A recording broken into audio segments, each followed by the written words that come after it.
Topic के बारे में जानने वाले हैं, जिससे गैलेक्सीज, प्लैनेट, स्टार्स, यहाँ तक कि यूनिवर्स भी बना है।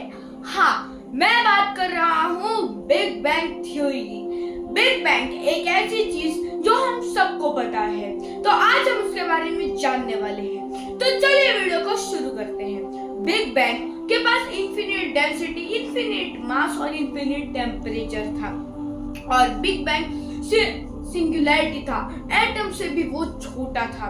बिग बैंग से सारी चीजें बने हुए हैं, जहाँ तक कि यूनिवर्स भी। अभी हम जानते हैं कि जब यूनिवर्स फटा था तो उसके बाद क्या क्या हुआ था। देखो, जब यूनिवर्स फटा था तो एक सेकंड में पार्टिकल्स जैसे क्रॉक्स बन चुके थे, और उसके बाद 1-2 महीने के बाद बन चुके थे हमारे वेव्स, और उसके बाद 380000 ईयर्स के बाद हमारे लाइट जो है वो ट्रैवल्स करने स्टार्ट हो गए थे, और एटम्स भी उस टाइम पे बन चुके थे।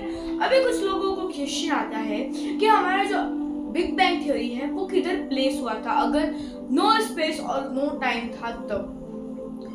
तो असल में जब प्लैंक लेंथ से भी छोटा कोई ऑब्जेक्ट होता है तो उसे देखना एकदम इम्पॉसिबल होता है, इसीलिए वो कहीं छोटी सी जगह में छुपकर बैठा होगा। अब ये है कि बिग बैंग किधर प्लेस हुआ था। एग्जैक्टली किसको भी नहीं पता कि बिग बैंग किधर प्लेस हुआ था। एक इंटरेस्टिंग बात कि बिग बैंग पे फिजिक्स के लॉज भी काम नहीं करते। अब अपने टॉपिक पे आते हैं। देखो, फिर जब लाइट ट्रैवल करना शुरू हो गई तो उसके बाद हमारा यूनिवर्स ट्रांसपेरेंट भी होना शुरू हो गया। एटम्स की वजह से हमारा एल्लो जो यूनिवर्स था वो कूल डाउन होकर ट्रांसपेरेंट बन गया, और अभी जैसा हमारा यूनिवर्स बन गया। अभी हम जानते हैं कि बिग बैंग के आखिरकार प्रूफ्स है। देखो, कोई चीज है तो उसके प्रूफ्स भी तो होने चाहिए। तो बहुत सारे प्रूफ्स कहते हैं कि बिग बैंग हुआ है, जैसे कि जो स्टार्स हैं वो भी शिफ्ट कर रहे हैं एक जगह से लेकर दूसरी जगह तक, मतलब वो भी एक्सपैंड हो रहे हैं।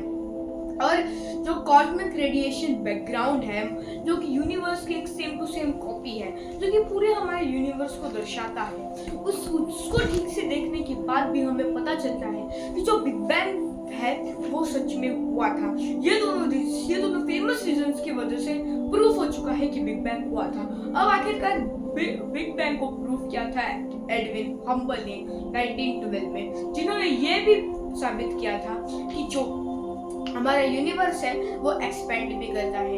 एडविन हम्बल एक साइंटिस्ट थे, और जो एडविन हम्बल एक एस्ट्रोनॉमर भी थे। उन्होंने काफी स्टडीज की थी इस बिग बैंग के बारे में पता लगाने के लिए, और फिर उसके बाद बहुत सारी स्टडीज करने के बाद उन्होंने ये प्रूव कर दिया था कि बिग बैंग हो सकता है।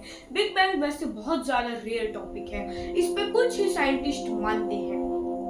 तो जो यूनिवर्स एक छोटे से सिंगुलैरिटी, प्लैंक लेंथ से भी छोटे चीज इतना बड़ा बन सकता है। हमारे आज के यूनिवर्स, ऑब्जर्वेबल यूनिवर्स, जो कि 3600 बिलियन लाइट ईयर दूर है, और जैसे कि मैंने आपको बताया था, एक लाइट ईयर मतलब कि 3.77 ट्रिलियन ईयर से भी किलोमीटर से भी ज्यादा होता है। तो सोचो, एक प्लैंक लेंथ का भी छोटा एक पूरे बहुत ज्यादा बड़ा हो सकता है, जो इन्फिनिट कहलाता है। यूनिवर्स इन्फिनिट है। तो आज की वीडियो के लिए बस इतना ही। मिलते हैं अगली वीडियो में एक इंटरेस्टिंग टॉपिक के साथ। तब तक के लिए बाय बाय।